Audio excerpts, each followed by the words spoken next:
Hello everybody and welcome back to Red Eagle Politics. Make sure you guys like this video down below and subscribe to the channel if you are new. So the state of Georgia, in 2016 it went for Trump by 5 points or so, which was a little bit narrower than it went for Mitt Romney before him. And then we all know what happened in 2020. Record turnout, suburban trends, etc. Many people speculated the state would never come back in the Republican column. Then the midterms happened and Republicans did relatively well in the state of Georgia. And now we have new polling ahead of the 2024 election that shows Donald Trump beating Joe Biden by over 7 points in the Peach State. And couple this with the fact that Joe Biden is struggling to generate enthusiasm among black voters, and it's a recipe for disaster for Democrats, not just in Georgia, but also North Carolina and even some Rust Belt states where they really had to rely on high black turnout to win in 2020. It's not looking good for the Democrats, but also if Trump gets Georgia in his column, he is not going to lose any state that he ended up losing in 2020. So that's going to give him a floor of 251 electoral votes, which means the possibilities for him to go out there and flip enough states or flip a combination of states to win, it increases the likelihood of a Trump victory substantially, especially because many people speculated Trump would not get Georgia back in his column, but it is true. Enthusiasm matters. Democrats are likely going to have a turnout drop-off on their side among black voters. Biden's approval with them is like in the 50s, maybe low 60s. He's still going to get 80+% of the black vote more likely than not, but still the number of turnout matters. And in a place like Georgia, you have no room for error, especially as those rural areas do add up. They keep getting redder. We saw that in 2022, but still, yeah, the suburbs, they will probably work against Trump, but probably not as much as they did. You're not going to see the trend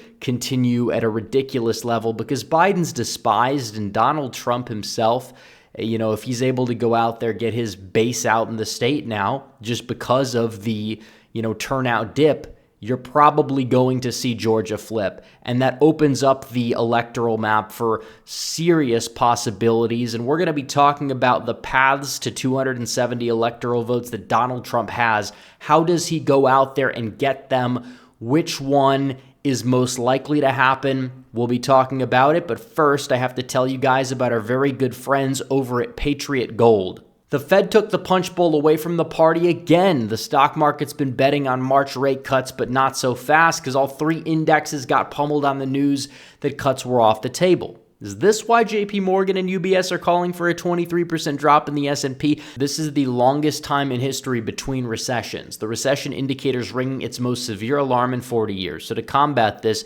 either you think Bidenomics is working or you're buying gold. Isn't it time you protected your retirement? Call the proud Americans of the Patriot Gold Group before it's too late. Patriot Gold is Consumer Affairs' top-rated gold IRA dealer 7 years in a row. Mention Red Eagle Politics and you'll always get best-in-class service from Patriots Protecting Patriots. They also have the No Fee for Life IRA, where your IRA or 401k can be in physical gold and silver, and you may be eligible for it on qualifying rollovers. Call 888-857-8696 and get your free investor guide today, or visit the link in the description down below. So we talked about Georgia, and it's not just Georgia where the polls are showing this. Nevada, Donald Trump up by 7. And yeah, polls in Nevada have overestimated Republicans over the years, but still 7 points. I mean, even if they're overestimating him by 5, that's still a 2-point win for Donald Trump in the state that he did not capture in 2016 or 2020, but is moving to the right.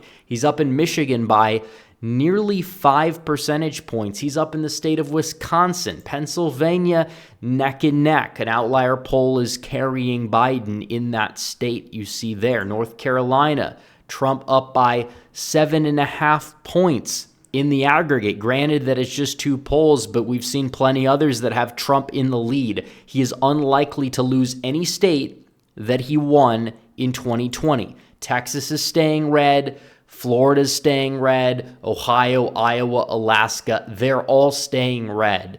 And he's going to get North Carolina, and he's going to add Georgia. That means that his path is wide open. Now, it's no guarantee he wins, but at the rate things are going, he's got 251.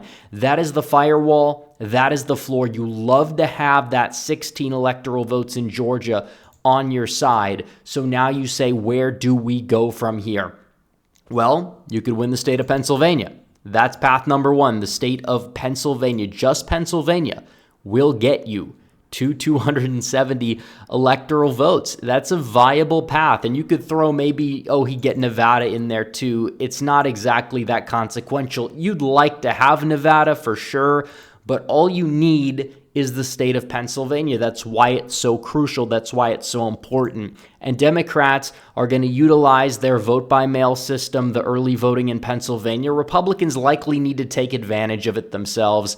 They likely need to do the same exact thing just so they could beat the Democrats at their own game, because Democrats are going to bank a lot of votes in Pennsylvania, but the Republicans have an advantage potentially if they are able to be competent and get out the turnout they need. It's like everybody was worried about the automatic voter registration that was passed, and Democrats thought it would help them, but most of the people that registered because of that have actually registered as Republican. Republicans are gaining in the voter registration overall. The whole, Scranton Joe facade is kind of going away, you could say. And you want to look at the shift from 2016, northeastern Pennsylvania. I think you're going to see a lot of that blue to the left shift go right. And you could talk about the Philly suburbs, but still, Trump could get Mastriano margins in the Philly suburbs and only lose like 2% ground in the state. And that's just like the collar counties I'm talking about. I'm not talking about like Berks and Lancaster. But still, Trump likely could gain in the Philadelphia city proper. There's a lot of potential for that just because, black turnout, potentially dipping, white working class voters in northeastern Philadelphia moving right. And we talk about, the big advantage Democrats had in 2020 in Philadelphia in a high turnout election, and still it moved right by 3.5% despite that, and it's possible you could see that. And people will talk about the midterms, and honestly, we've seen midterms in Pennsylvania go in the Democrat column, and then the next cycle, in the presidential cycle in 2016, for example, went Republican. 2018 was actually worse for Republicans in Pennsylvania by far, but the state was neck and neck, and that's because Donald Trump is there on the ballot, and he is going to drive out turnout in these rural areas that likely do need to get redder and likely can get redder, but it does come down to turnout. But Pennsylvania, there's a lot of room for growth in northeastern Pennsylvania. I don't think Democrats are going to make ridiculous gains in the Philadelphia suburbs, but even if they do, they can technically be offset. But nevertheless, it's possible Trump could maybe gain a little bit in Pittsburgh. It just depends. He's chasing those workers. He's chasing the blue-collar vote more so than he did in 2020, arguably more so than 2016, and we'll see how well that works for him. But let's say it doesn't. Let's say he can't get Pennsylvania. How exactly can he get to 270 electoral votes? Well, he could try with Michigan and Nevada. Is this going to be enough to get him there? If he wins Michigan and he wins Nevada, he would get there. 272 electoral votes out of the gate, he would win, and he would get enough electoral votes to cross the threshold. And even if you have a couple faithless electors, it wouldn't exactly make as much of a difference because that's always a risk. It's rare, and usually Republicans are competent enough to avoid such a thing, even though Republicans are not competent on many fronts. But still, Michigan and Nevada would be enough to get Trump there. And some people will say if he's getting Michigan, he's going to get Pennsylvania. But still, look at the polls in Michigan. Michigan's a state that cares more about the economy. And even though Biden's touting certain metrics or whatever, Biden's down by 20 points on the issue, folks. I mean, let's be real. Michigan is a very economic-centric state regarding voting, and Trump is uniquely strong in a state like Michigan where you have a lot of low-propensity white working-class voters in the state, and you might see a rebound. You might see a trend in the other direction. Macomb County could get redder. Definitely some of these smaller metros can get redder because Biden is super unpopular. That was not exactly the case in 2020. It really wasn't. I mean, this is a referendum on Biden's presidency, and he's not well liked in Michigan. It's like people will point to Gretchen Whitmer winning, but Whitmer is not Biden. And Trump is not Tudor Dixon, somebody who nobody knew anything about except all of the ads that tried to paint her as like out of touch or extreme in abortion or whatever. So Michigan is very winnable. The Republican Party there is getting new leadership, which is absolutely a great thing to see. They will likely be more competent. And then Nevada, it's been moving to the right. In the midterms, it moved to the right. Several statewide offices in the state of Nevada went Republican, and you saw that there. They almost flipped the Senate seat despite being vastly outspent. Again, the snowstorm problem with Republicans being averse to early voting, and I think that will change as Donald Trump has changed his rhetoric on it to a certain extent. But Clark County will move to the right. That's where the population center is. Trump doing better with Hispanics as he is in every single poll. That could be enough to do it on its own, but also a lot of Californians that are conservative are moving to the Vegas area. And I think that will possibly be enough to flip the state into the Republican column there. So if he gets Michigan and he gets Nevada, he would be crossing the threshold of 270. So up next, we could talk about if he can't get Nevada, but he gets Michigan, get Wisconsin. I mean, this one's easy because we already talked about Michigan, but the state of Wisconsin, it is a state that has a lot of room for growth in a lot of these, rural areas, and they do add up. And people will point to the Milwaukee area, but Washington County could probably move right, if anything. Waukesha, you still have a high floor, even if Trump's going to underperform like a Romney or a Bush in the county. The one county that will be going and possibly flipping in the next couple election cycles, depending on trends, is Ozaukee. But still, it's the smallest of the three. You've got a lot of small metro areas, and Trump's chasing those, white working class voters, and the trends work against Biden. Well, the state of Wisconsin would be pretty easy to flip just because of how much room for growth there is in the state. The state has similar demography to a state like Iowa or Missouri, and it's really kind of baffling that Republicans haven't been able to make this state a red state. Some people will talk about religious demography being the reason why, but still, I think that's becoming less of a factor in, rural white voting preference outside of the Northeast. So Wisconsin, that's flippable, that's doable. I think Trump should win it. I think that the state will be in his column at the end of the day, and that'd be enough if he just gets Michigan and Wisconsin to get to 270 electoral votes. That's another path. So what if he does not get Michigan? What if the polls there are a little bit of a mirage, but he gets Wisconsin? He could win with the state of Arizona. Now, Trump is a high floor and a low ceiling in the state of Arizona. I think 49% may be around what he gets in terms of the total vote percentage, but still the Green Party getting on the ballot this time around, and also the border issue and possible continued trends with Hispanics. I mean, Yuma County, even though Kari Lake was not able to really do that well in Maricopa, she basically performed in line with Trump. She did much better than Trump actually in Yuma County, and that's mainly because of trends, and I think Trump will continue some of these other trends that did not exist in the 2022 midterms because he got out those low propensity Hispanics to vote for him. I think he'll do it again, most likely.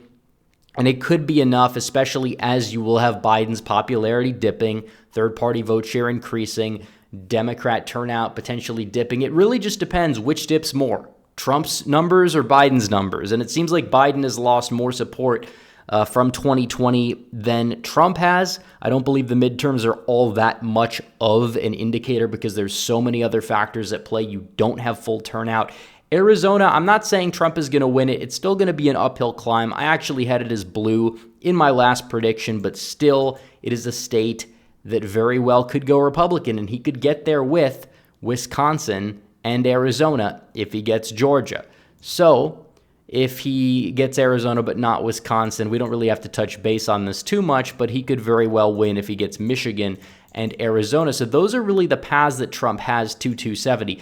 It's wide open. I think he's going to get Georgia. I think he's going to get it by a couple of points. I think it's going to be enough. I think that he just needs one of these combinations. He gets there with Pennsylvania. He could get there with Michigan and Wisconsin. He can get there with Wisconsin and Arizona. He could get there with Michigan and Nevada. I mean, he's got a lot of potential for 2024. Anyone saying Biden's going to win in a landslide? No, Biden's ceiling at this point is under 300 electoral votes. Donald Trump's ceiling is probably above 310 electoral votes. And we're not taking anything for granted, but still, this is a winnable election for Trump. He has many paths to victory. I believe that he will win. Things can change, but as of right now, he's the clear favorite. So anyways, guys, thanks for watching this video. Like this video down below, comment down below, subscribe to the channel, hit the bell for notifications so you never miss another video. Follow me on social media. The links are all in the description down below, and I will see you guys in the next one. Red Eagle, out.